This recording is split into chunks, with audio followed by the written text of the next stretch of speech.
yang akan diajarkan lumayan gitu ya, maksudnya saya pengen tahu gitu, terutama tentang meditasi gitu, karena kan selama ini saya taunya kalau meditasi itu saya banyak dengar dari luar. Kalau meditasi hati-hati lo ya, jangan kosongin pikiran apa segala macam. Itu kan jadi ngeri ya.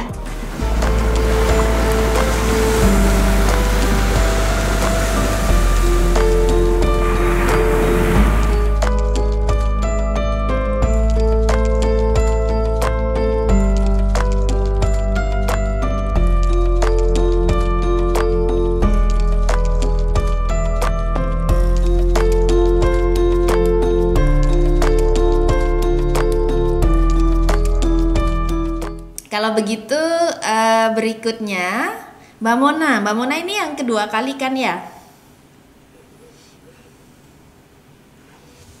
Iya, saya yang kedua kali.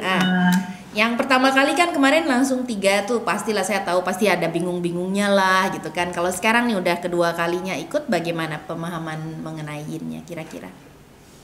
Iya, pas waktu masuk PT 3 itu kan saya maksudnya untuk beradaptasi gitu ya, jadi nggak gitu ini Mbak Yuni ngomongnya apa sih pas saat maksudnya bernarasi gitu ya, kayak gitu pada saat mengarahkan untuk apa yin atau yang gitu ya, sequence segala macam, saya belum nangkep gitu loh, apa sih, pokoknya saya hanya ikut aja nge-flow gitu, tapi maksudnya nggak masuk ke sini gitu. Nah, pas waktu mau masuk, saya pas mau ngambil PT 4, tadinya saya bimbang ya antara saya mau lanjutin atau enggak gitu.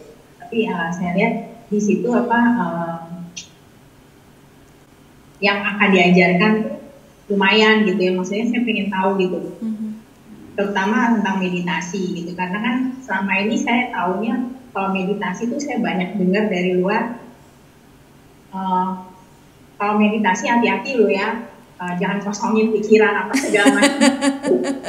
Itu kan jadi ngeri ya. Terus aku di sini aku pengen tahu gitu. Oh ya udah deh, aku coba aja gitu.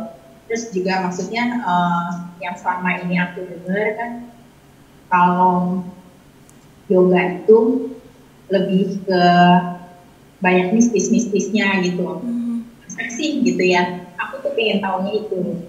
Dan di PT 4 ini aku sih suka ya dengan apa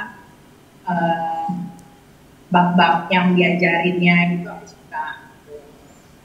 Itu sih Mbak.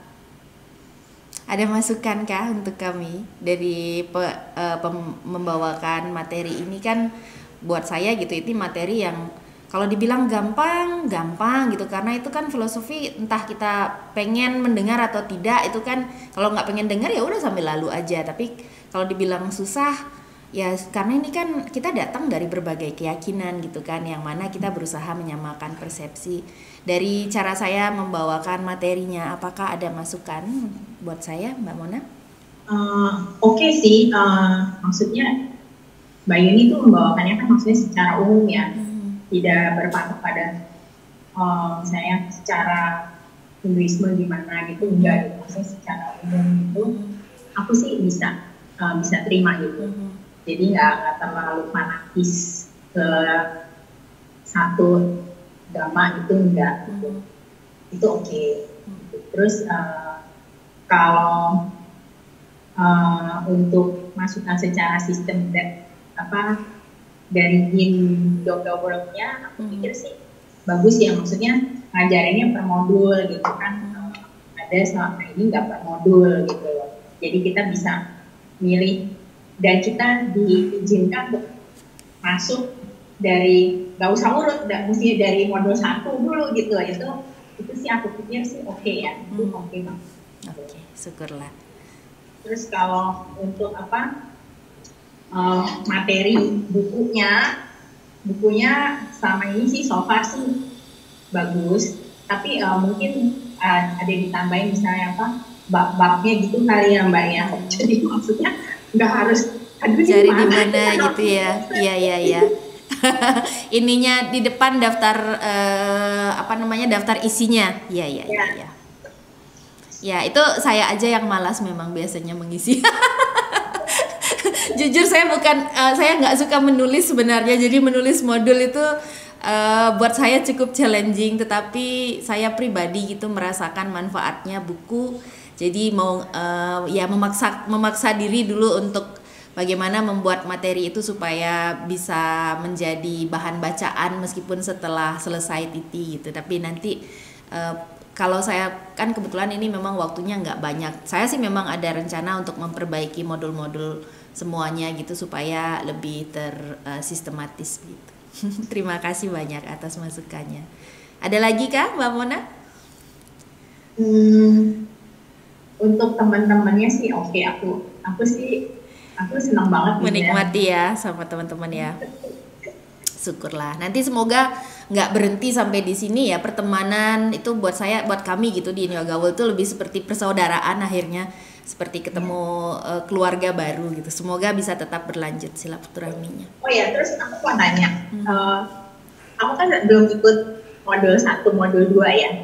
Apa di dalam modul-modul itu ada maksudnya mungkin menyinggung sedikit tentang marketingnya gitu, itu gimana? Itu ada apa enggak? Sisi bisnisnya dari yoga ya. Saya agak jarang sih memang membahas sisi bisnis dari yoga, tetapi itu bahasan yang saya selalu terbuka untuk ditanya biasanya secara personal. Karena memang buat saya meskipun pekerjaan saya mengajar yoga dan itu juga berhubungan dengan sisi bisnis begitu, tetapi dasarnya landasan saya lebih karena saya satu suka mengajar, yang kedua memang saya ingin berbagi apa yang bisa saya lakukan.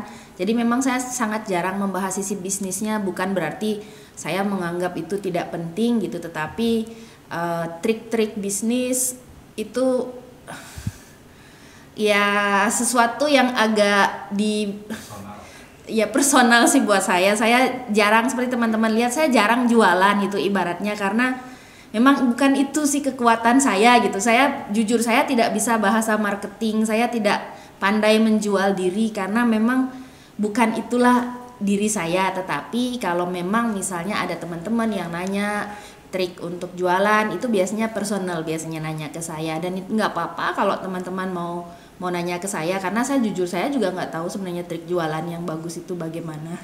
Karena selama ini gitu yang buat saya, dari saya awal mengajar yoga itu semua jalannya lebih banyak memang karena disediakan oleh semesta ibaratnya. Jadi saya hanya meniatkan ingin berbagi gitu kan, misalnya saya selalu memasrahkan jalannya bagaimana ya, saya pasrahkan kepada Tuhan gitu untuk memberikan jalan. Jadi saya tidak pernah bersungguh-sungguh atau dengan benar-benar memarketingkan diri. Semua itu terjadi hanya karena memang saya meyakini kalau memang itu sesuatu yang baik, semesta pasti akan memberikan jalan gitu. So far itu keyakinan saya, makanya saya tidak banyak tahu trik bisnis untuk menjual yoga dari sisi bisnisnya. Tetapi kalau ada hal-hal yang bisa saya bantu dari segi misalnya teknis atau sosial media, itu lebih dikuasai oleh Pak Made dan Pino. Jadi saya termasuknya salah satu guru yoga yang jarang jualan, jarang nongol di sosmed. Kalau sosmed saya isinya cuman ngumpul-ngumpul gitu. Ya memang begitulah saya adanya gitu, di depan dan di belakang layar sosmed saya memang begitu, memang tidak terlalu menguasai bidang itu. Jadi saya memang nggak banyak biasanya membawakan di modul secara langsung. Begitu? Ya, nanti bisa ngobrol langsung. Saya kalau soal sosial media Pino lebih menguasai. Nanti silakan kontak-kontak Pino. Makanya saya dibantu sama mereka. Kalau saya sendiri nggak akan, YYW itu nggak akan banyak nongol di sosmed. Jadi mereka yang pegang, saya jarang buka sosmednya Yin Yoga World. Gitu ya. Oke, cukup kah? Terima kasih.